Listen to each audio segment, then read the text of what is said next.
नमस्कार दोस्तों, मैं एडवोकेट यशवंत यादव आपका स्वागत करता हूं लाइव एडवाइस पे।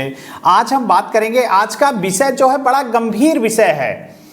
ऐसे विषयों पे तो कभी कभी वीडियो आती है, तो आज की वीडियो आपके लिए बहुत ही महत्वपूर्ण होने वाली है। लोन धारकों की जो चिंताएं बढ़ रही हैं कि लोन धारकों को लगता है कि अब मुझे जेल हो जाएगी, ऐसा मन में विचार आता है। और विचार आता क्यों है कि ये लोग जो अब आप लोन लिए हैं, लोन के डिफॉल्ट हो गए हैं, मल्टीपल लोन में हैं, तो कहीं ना कहीं आपके मन में आता होगा कि मैंने लोन लिया, डिफॉल्ट कर गया, तो हो सकता है कि आपको जेल जाना पड़े, हो सकता है जेल का प्रावधान हो, मुझे जेल जाना पड़े और कुछ गलत तो नहीं हो जाएगा हमारे साथ। ऐसी मन में धाराएं आती, विचार आते हैं कि कुछ हमारे साथ गलत ना हो जाए। और जब लोन एजेंट जो होते हैं, लोन एजेंट होते हैं, फोन पर होते हैं और एक विजिट करने वाले होते हैं, तो उसमें अक्सर लोन धारकों को ये बताते हैं कि अगर आपने लोन लिया है, डिफॉल्ट कर गया, नहीं दे पा रहे हैं, तो आपके ऊपर कंपनी के द्वारा कानूनी कार्रवाई की जाएगी और आपको कानूनी कार्रवाई में जेल का प्रावधान है, आपको जेल हो जाएगा। ऐसे लोग, रिकवरी एजेंट आपको डराते हैं, मेंटली हरास कर देते हैं। तो एक बात जान लीजिए, आपके मन के अंदर का जो डर है कि जेल जाना है कि नहीं जाना है, जाना पड़ेगा कि नहीं पड़ेगा, आज पूरी वीडियो देखेंगे, आपके मन के अंदर का ये डर जो है समाप्त हो जाएगा। आपके लिए आपको क्या काम करना पड़ेगा, कुछ आपको भी करना पड़ेगा। ऐसा नहीं है कि आपने लोन लिया है, डिफॉल्ट होने तो आपका भी कुछ दायित्व बनता है, आपका भी कुछ अधिकार होता है, वो काम आपको करना पड़ेगा, जो मैं वीडियो के अंत में आपको बताऊंगा कि आपको क्या करना है। यदि आपने लोन लिया है, एक लोन को चुकाने के लिए मल्टीपल लोन के ट्रैप में फंसते कैसे हैं, एक लोन को चुकाने के लिए दूसरा, दूसरे के लिए तीसरा, तीसरे के लिए तीसरा, चौथा, पांचवा, 20-20, 25-25 लोन, 25-25 लोन के डिफॉल्ट हो जाते हैं।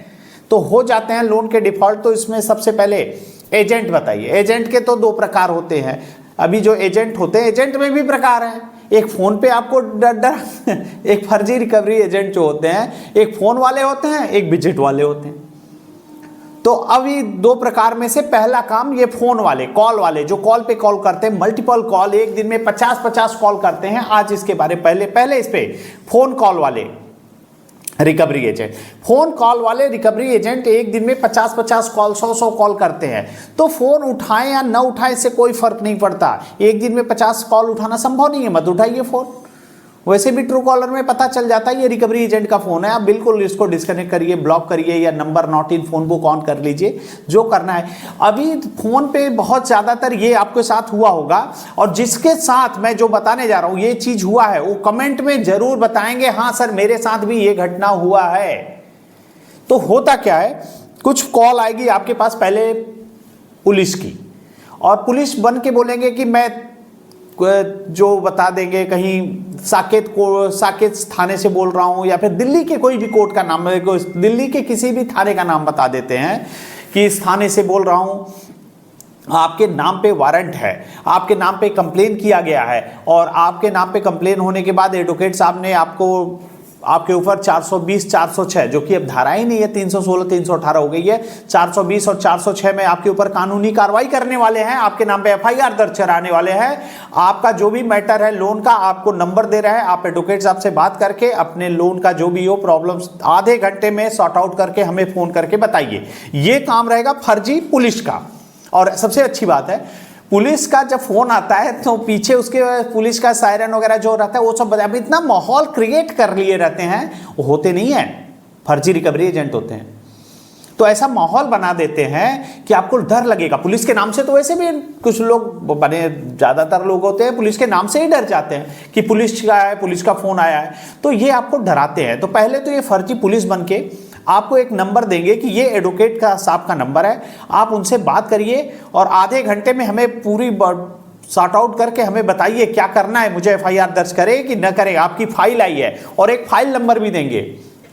वही 2 कौड़ी का जो पुलिस बन के भिखारी होते हैं ना, वही आपको एक फाइल नंबर देगा कि हाँ ये फाइल नंबर है, आप एडवोकेट साहब से बात करिए। तो आप उस फोन नंबर पे लगाएंगे फोन, तो उसको फाइल नंबर जो बताया रहेगा उस वही एक ही टेबल पे बैठे होते हैं। तो उसके बाद दूसरे रिकवरी एजेंट जो फर्जी एडवोकेट बन के बैठा है, तो फर्जी एडवोकेट बन के वो आपको धमकी देगा कि आपके नाम पे कानूनी कार्रवाई होगी, 420 406 की धारा लगेगी, आपके नाम पे एफआईआर होगा क्योंकि आपने लोन लिया है, आप इसका साटा। तो कुछ लोग तो इनको सही मान करके डर जाते हैं।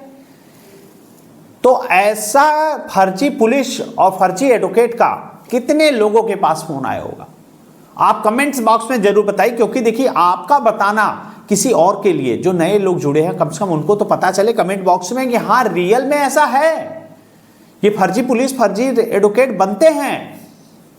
ऐसा जो कानून का ये मजाक बना रहे हैं, जो हमारे पुराने सब्सक्राइबर हैं उनको तो पता है कि ये फर्जी पुलिस का फोन आ रहा है, रिकवरी एजेंट का फोन आ रहा है, उनको तो पता है फर्जी पुलिस का फोन है तो कैसे हैंडल करना है, उनको मालूम है। तो ये लोग जो कानून का मजाक बना रहे हैं, ये जो एक फर्जी वकील बन रहे हैं, ये रिस्पेक्ट, वकील का जो एडवोकेट का पद होता है रिस्पेक्टेड, मैं भी एडवोकेट हूं, उसके इसके एक रिस्पेक्टेड पद को इस तरह से बदनाम कर रहे हैं, जो कि गलत है। उनको डरना चाहिए, जेल तो उनको होना चाहिए जो फर्जी रिकवरी एजेंट और फर्जी पुलिस बनकर के बात कर रहे हैं, रिस्पेक्टेड पद के मान सम्मान को खराब कर रहे हैं, बदनाम कर रहे हैं। एडवोकेट का काम है नोटिस भेजना, पुलिस का काम है लॉ एंड ऑर्डर मेंटेन करना, आपके लोन की ईएमआई को भरना या लोन की ईएमआई के लिए डराना, ये एडवोकेट का काम, पुलिस का काम नहीं है और एडवोकेट का काम नहीं है। लेकिन ये ऐसे रिस्पेक्टेड पद को भी ये इतना बदनाम कर रहे हैं, कानून का तो मजाक उड़ा के रखे हैं। अगर आपके पास कभी भी ऐसा फोन आए, पुलिस का फोन आए या एडवोकेट का फोन आए, तो आप हल्का सा अंदर अंदर मुस्कुराइए कि सर ने जो बताया था वही है भिखारी 2 कौड़ी के। अब क्या क्या बोलूं, समझ, बस इतना ही समझ लीजिए। आपको मन में मुस्कुराना है और कहना है कि ये 2 कौड़ी के वही हैं जो सर ने बताया। अगर वो एलएलबी, अगर वो एडवोकेट है तो आप पूछिए, आप एडवोकेट होते एलएलबी का मतलब भी जानते हो, इसका फुल फॉर्म भी पता है एलएलबी का मतलब? अगर हो सकता है गलती से कोई समझदार फर्जी वाला होगा तो जान भी जाता है, तो पूछो कभी एआईबी का एग्जाम भी पास किए हो? अगर एडवोकेट हो तो एआईबी का एग्जाम भी होता है, कुछ पता भी है कि फर्जी ही हो। तो ऐसे मस्त मुस्कुराइए और उससे उनको उनकी भाषा में ही उनको जवाब दीजिए ताकि उनको समझ में आ जाए। तो ये जो फ़ोन पे ऐसे रिकवरी एजेंट होते हैं, ये फ़ोन पे आपको मेंटली हरास करते हैं, फर्जी पुलिस बन के, फर्जी एडवोकेट बन के। और आपको कमेंट्स में ज़रूर बताना है, ये चीज़ मैं आपको बता दूँ, कमेंट्स में ज़रूर बताइए ऐसा आपके साथ हुआ है या नहीं। अगर आपके साथ भी फर्जी पुलिस का फ़ोन आया है तो हाँ लिखिए, हाँ फर्जी पुलिस का फ़ोन आया है, ताकि सबको पता होना चाहिए आपके पास है। क्योंकि मैं आपको, आपके माध्यम से, मैं इस चैनल के माध्यम से आपके लिए बता रहा हूँ, तो आपको भी समझना चाहिए कि हाँ ऐसी घटनाएं हमके साथ हुई हैं या नहीं है। अगर आपके साथ ऐसी घटना हुई है तो आप जरूर आपको कमेंट्स में बताइए। अब आ जाते हैं दूसरा प्रकार जो होते हैं होम विजिट वाले, जो कि घर पे विजिट करने आते हैं। अगर घर पे आते हैं तो आपको मैंने हर वीडियो में बता रखा है, ID card, home visit letter, DRA का लाइसेंस है तो ठीक है, तब बात करिए, और बात करेंगे तो तमीज से बात करेंगे। अगर नहीं है तो इनको, इनकी भाषा में चल निकल, यू कैन कौन, बस क्या जरूरत है इनसे मुंह लगने की। जब आईडी कार्ड ही नहीं है, आईडी कार्ड ही नहीं तो बात ही करना क्या, हटा निकालो इनको बाहर, बिल्कुल बात ही नहीं करना है।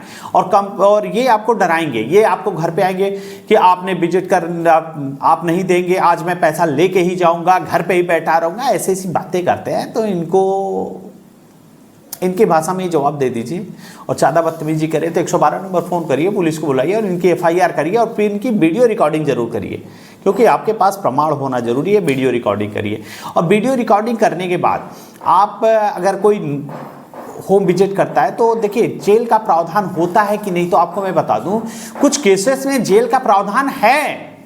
यदि आपने लोन लिया है, डिफॉल्ट किया है, आप जेन्युइन डिफॉल्टर हैं। जेन्युइन डिफॉल्टर मतलब किसी विषम परिस्थिति, जॉब लॉस या फिर बीमारी या फिर कुछ भी हो सकता है, किसी कारण व्यापार में घाटा हो गया, नौकरी चली गई या बीमारी हो गई, किसी भी कारण आपके ईएमआई नहीं दे पा रहे हैं, लोन ईएमआई ज़्यादा हो गया है और आपका इनकम कम हो गई है, आप पेमेंट नहीं कर पा रहे हैं, तो किस कंडीशन में जेल जाना होगा? जब आप कंपनी को लीगल, अगर आपने लोन लिए हैं, डिफॉल्ट किए हैं, तो आरबीआई की गाइडलाइन है, आरबीआई की गाइडलाइन में साफ साफ कहा गया है, यदि आपने लोन लिया है, डिफॉल्ट कर गया है, तो आपको अपनी परिस्थिति के बारे में कंपनी को legal notice, legal prior notice जरूर देना है। और ये लीगल प्रायर नोटिस इसलिए देना जरूरी है क्योंकि आप बिल्कुल डिफॉल्टर नहीं हो, आप जेन्युइन डिफॉल्टर हो, तो कंपनी को इन्फॉर्म करना आपका दायित्व है। और सबसे बड़ी बात है, ये जो प्रायर नोटिस भेजा जाता है, ये प्रायर नोटिस एडवोकेट के माध्यम से भेजिए,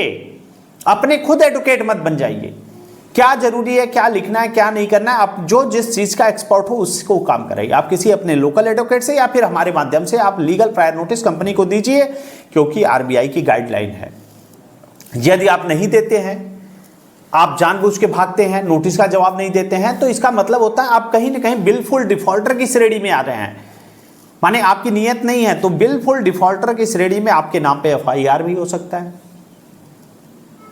कि आपके पास पैसे हैं, आप देना नहीं चाहते, आपके अकाउंट में पैसे हैं, आप देना नहीं चाह रहे हैं, आपके पास देना है बैंक को 1 लाख रुपए, आप चल रहे हैं 50 लाख की कार से, तो इसका मतलब नीयत खराब है। तो बिलफुल डिफॉल्ट की श्रेणी में न आने के लिए आपको कंपनी को अपनी परिस्थिति से अवगत कराना आपकी रिस्पॉन्सिबिलिटी है। ये आरबीआई का गाइडलाइन है। आरबीआई कहती है आपने लोन लिए, डिफॉल्ट किए, कंपनी को कैसे सपना नहीं आ रहा है कंपनी को कि आपको कंपनी को पता चल जाएगा।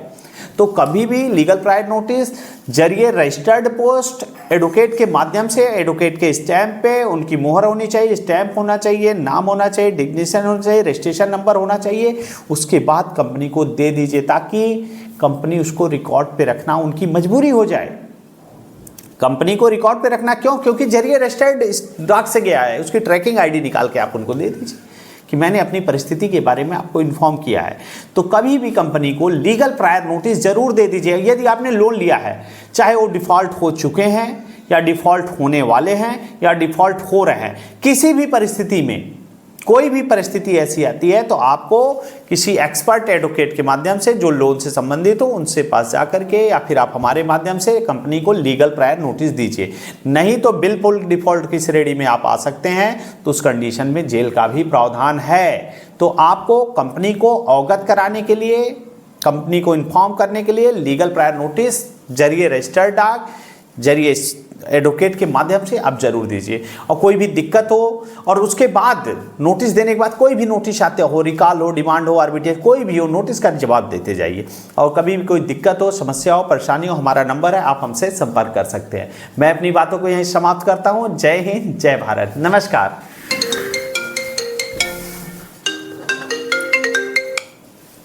हेलो, हाय सर, कैसे हो? हाँ बढ़िया बढ़िया, बताइए। ओके, सेटलमेंट करवा दो ना।